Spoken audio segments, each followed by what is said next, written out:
Hey guys, I'm Nick and welcome back to Sci-Finatics. Or if you're new here, please don't forget to subscribe for all the latest and greatest Star Trek Picard news and other great sci-fi TV shows. So today we're talking about episode 7 of Star Trek Picard, Nepenthe. We had some action on the Borg Cube, we've got some action going on the La Sirena with Raffi and Rios and Jurati, and best of all, we had a nice reunion of Riker, Troy and Picard. Let's take a look at the episode and see what it had to offer. Well, we begin the episode with a flashback scene. We're only going back 3 weeks to where Commodore O met up with Jurati at the Daystrom Institute, told her a few things about synthetics that she wasn't particularly happy with. And Jurati was shown via mind meld some very disturbing images of what the Earth might be like if synthetic life was to continue. Now, the visions that Commodore O put in her mind, they started with Commodore O in this monk's kind of hood, some sort of weird religious sect, whether this is the Zhat Vash doing some sort of religious ritual in a circle and there's like a shockwave or some sort of explosion beginning. We see some disturbing images of a Romulan face with kind of blood all over it, like someone has been attacked or perhaps shot. We see the image of a Romulan with a disruptor to her head, at which point she kills herself. A Romulan ripping her kind of face apart. There's some seriously disturbing stuff going on here, and we've got a gigantic nuclear explosion blowing apart a city, and a view from orbit which shows a massive detonation of some sort of huge explosive device. Commodore O is trying to convince Jurati that if synths were to continue, this could be a potential future. Commodore O said she had to spy on Picard and swallow a tracking device in order for them to know where he's at all times. Jurati seems to take this news kind of very matter-of-factly almost. It's like, yep, okay, I'm going along with whatever you're saying. She doesn't question it, she kind of just nods. She's very sad about the whole thing, but she's not really questioning O's motives or questioning O's agenda. She just kind of goes along with this information as gospel. We then go to a scene of Raffi and Rios and Jurati being pulled into the Borg cube by a tractor beam. They're trying to break free, but they're kind of struggling to decipher the Borg machine language in order to break free from the grip of this tractor beam they're caught in. Meanwhile, on the Borg cube, Nerissa's not too happy Picard and Shoji have escaped, and she has no idea where they are because she doesn't know about this whole spatial trajector thing. Unfortunately, Hugh's friends, the XBs, are one by one getting assassinated, and he's very sad about this, but he will not give up location of Picard and Shoji or tell Nerissa where they have gone. Meanwhile, Narek boards a fighter craft in pursuit of the La Sirena. And much like the Millennium Falcon escaping the Death Star in Star Wars Episode 4, headed for Yavin 4 base, the La Sirena departs the Borg cube with the tracking module on board so that our Romulan friends can work out where Picard and Shoji have escaped to. So Picard and Shoji come through the trajector and they arrive on Nepenthe, where they are very swiftly greeted by Kestra Troy Riker, who is with her bow and arrows there. So she's kind of in the woods playing wild girl. Picard says, "Take me to see your mum and dad." He obviously knows Kestra before, and he tells Kestra a little bit about Shoji and who she is. So as Kestra's leading him down the path with this old broken compass, which she says she got from a old captain friend of hers. There's obviously some old bloke who's even older than Picard hanging out at this starport on the planet, and his name's Captain Crandall. He's going to come up a couple of times in this episode, so I wonder whether this Captain Crandall character is going to feature at some point in the show. And this is where Shoji finds out that she is in fact an android, because Kestra spills the beans when Picard says Data was her father. It's, "Oh, you're an android. Oh, gee, thanks. Like, you could have just broken that to me a little bit more gentle fashion rather than just dumping that on me all at once." Poor thing. Next, we get a gorgeous reuniting scene between Picard and Deanna Troi. It's obviously been a while since these guys have seen each other, and it's fantastic to see these characters share the screen once again. again. Meanwhile, Will Riker is comfortably making wood-fired pizzas in the kitchen of his lovely little cabin when Jean-Luc comes a-knocking at the door and scares the hell out of him. But it's a great reunion to see these guys back together again. Sharing the screen after so many years, it certainly brought some warmth and nostalgia to my heart. Will says stay as long as you like. Picard tells him a bit about Shoji. Will says they've had a bit of trouble with this mob called the Kzinti, so they've got shields around the house and scanners going off to kind of protect them. It's a pretty high-tech house, even though it looks fairly rustic in the woods. He's got all the bells and whistles clearly on his security system. This race called the Kzinti that Will mentions was first seen in Star Trek, the animated series, back in the 70s. They're a cat-like race. And Deanna's pretty clued into the fact that Shoji is an android. She can't read her. She's been traumatized, but there's no empathy coming off Shoji for Deanna to read as she does. While Shoji freshens up with a nice shower, Kestra asks her a few little questions about her hobbies and interests, which link directly back to Data. Says, do you play the violin? Which Data did. Do you like Sherlock Holmes? Which Data did with the holodeck programs and whatnot. So there's a few nice little harkbacks to Data's interests there, and Kestra's kind of giving her the 20 questions as to how similar she is to Data. Kestra's asking her, do you have mucus? Do you have spit? She's kind of just sussing out where the line is between android and human, I guess. It's a nice scene here between Kestra and Shoji. There's a lot of little memories that Kestra's bringing up, like Data just wanting to have a sense of humour, to laugh, just to ballroom dance, all these wonderful things which Data was striving to do to become more human. And it's a nice reminder of Data's history and personality. It's a lot for Shoji to take in all in one go. She's having a little bit of a meltdown here, and she's clearly emotionally distraught. And it's here we learn some very sad history about the Riker-Troy family.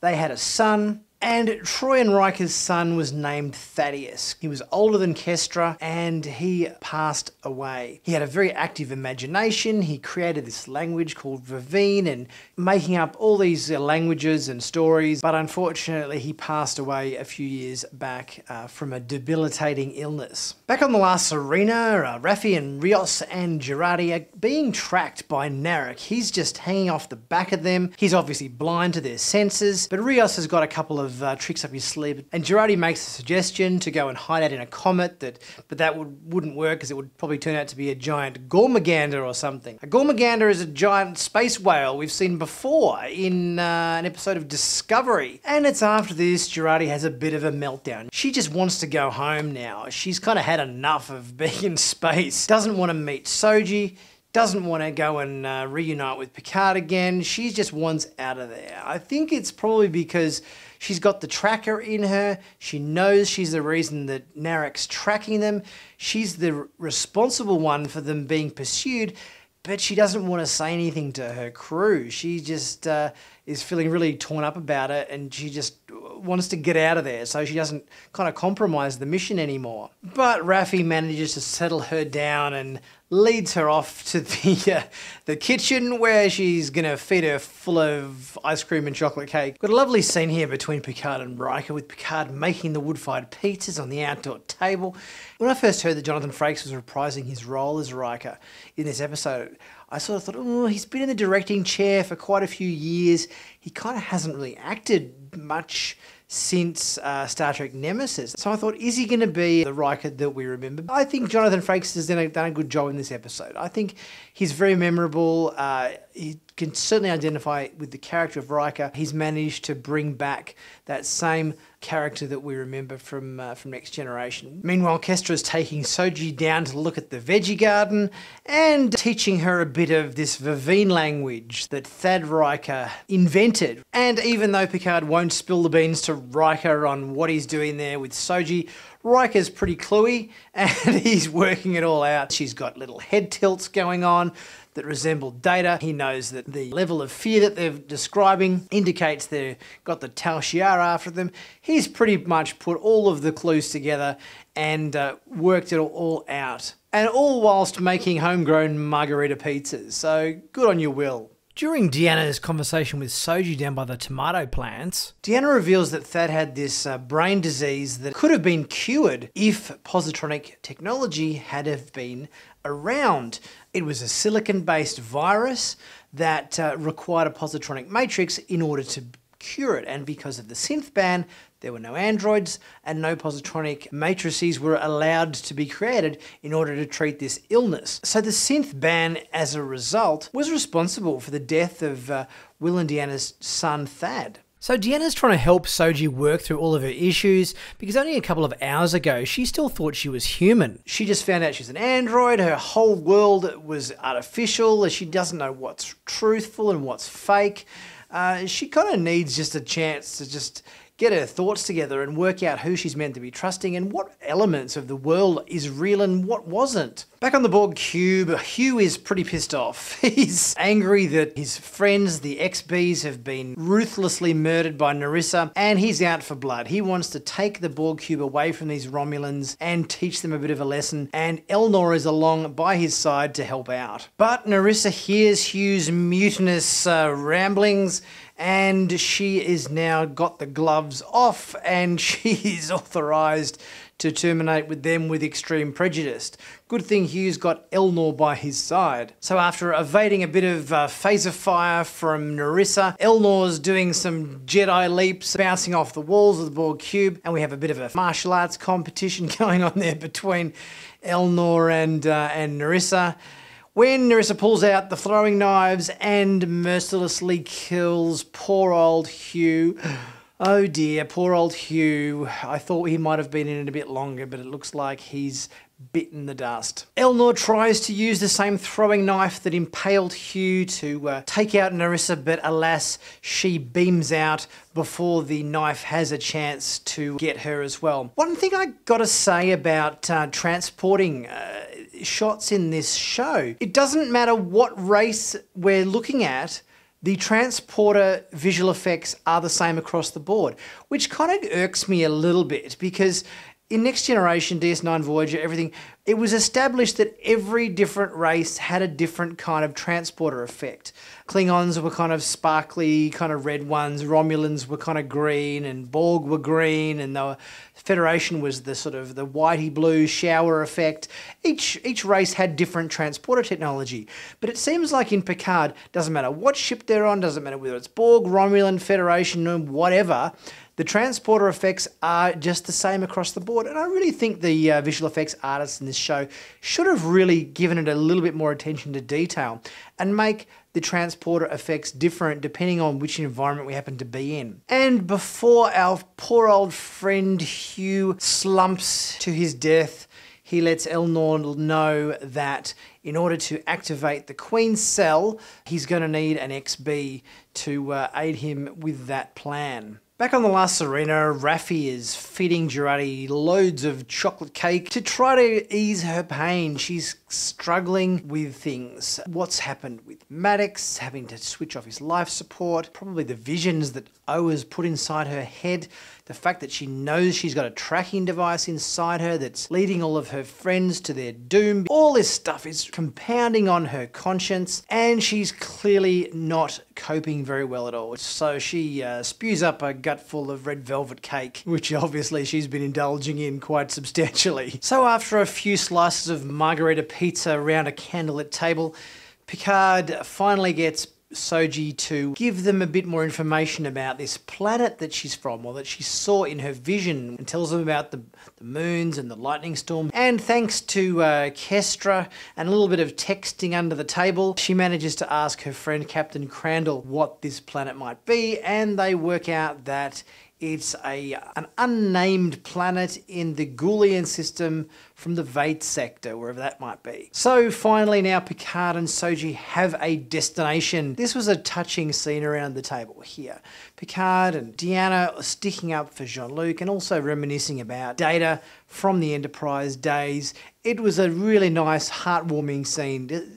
These guys have really come together in this episode to give this really hit in the heart of nostalgia. Back on the La Serena, Rios is helping Jurati in sickbay get rid of the rest of her vomited up red velvet cake. He's laying the guilt trip on her big time. He's sort of saying, oh, I think Raffi might be a spy and she might have this tracker on her and this is the reason why we're being... I think Rios knows that it's not Raffi and he's sort of trying, I guess, to get her to fess up and to come clean. And you can tell what he's saying to her is really just making things worse. She feels even more guilty now. She's really struggling. In fact, it's weighing on Jurati's conscience so much, she goes over to the replicator, or it doesn't look so much like a replicator as much as a 3D printer that somebody in the props department made into a replicator. In fact, I'm not actually sure whether they've actually changed very much at all. It sort of doesn't look much like a replicator as we know it at all. It just looks like someone's taken a 3D printer, say, oh yeah, that's the replicator. Okay. A little bit more attention to detail in the props department would have been nice here, but anyway, Jurati replicates a hypo spray with some sort of toxin in it, and she proceeds to inject herself with it as a means of dissolving perhaps the tracking device that's inside her and potentially threatening her life at the same time. The EMH activates and rushes to her aid. She then lapses into a coma, but not before the tracking device inside her given to her by Commodore O has been disabled, and our Romulan friend Narek, who's chasing them, loses the signal and he is no longer able to track their trajectory. Now back on the Borg cube, Elnor is kind of running for his life a bit. All the Romulans are out to get him. He's there by himself. Poor old Hugh's dead now, and he's running. He's kind of hiding under a table, and what seems like complete coincidence, he happens to find hanging from like a keychain one of the Fenris Rangers alert key rings, like the one that 7 of 9 gave to Picard. It's sort of like, I'm just trying to think, where does this come from? It just seems to be hanging off a table in the Borg cube there. I don't think Picard gave it to Elnor. If he did, it would have been in Elnor's pocket. Elnor didn't retrieve it from Hugh. It's a bit confusing as to actually where this thing came from. And Picard's not long to depart the planet. He's walking in the woods with Will, having a bit of a cuppa. We have a really touching scene with Riker and Picard here, sitting down by the lake. We also learn a piece of really interesting information, which is potentially really important, I think, for the end of the season. Riker says he's still on active reserve, which means he can still get called in to captain a starship if the situation calls for it. And let's face it, if they face a massive Jadvash Talshia invasion of Soji's planet and they need a Federation task force to hold them off, who do you think they're going to be calling? I don't think you would drop a little hint like this in the script if it wasn't going to pay off later in the series. So I think there's a pretty good chance that we might see Will Riker again. And we've got a nice little farewell scene between Kestra and Soji. Kestra saying she went through tough times too with death of her brother, and it was her mum and her dad who helped her get through that. And she says, Soji, maybe you should think about you and Picard can be there for one another. Soji's kind of saying, oh, well, I'll think about it. So it's a touching little scene between these two. And next we have our farewell scene between Riker and Troy and Picard, and they're all hugging and kissing. And it's kind of, I was sort of watching this scene and it's like, Jesus, like Riker's kind of kissing Picard and it's like, what are they going to have, a three-way here? It sort of seemed a bit much, but anyway. Kestra comes running out and says, Soji, I'm going to give you this little farewell gift. Here is this busted ass compass that doesn't work anymore. Okay, thank you for this piece of junk that I cannot use for anything. No, it was a nice little parting gift. So what a great episode this was. I think it was really well written and so great to see Marina Sirtis and Jonathan Frakes back reprising their roles. It's obviously been something everybody's been massively hanging out for, so it's great to finally see this episode, and I don't think it disappointed at all. I didn't feel that there was any awkwardness or rustiness in their acting performance. I think they were spot on, and I think this was one of the highlights of the season so far. But what did you guys think? Did you guys love the episode as much as I did? What did you think of the stuff on the Borg cube? What did you think of the stuff on the last arena? And what did you think of Troy and Riker's grand return to the Star Trek franchise? Let me know what you guys thought in the comments section, and don't forget to like, share this video, and I will see you guys next time for my next episode review.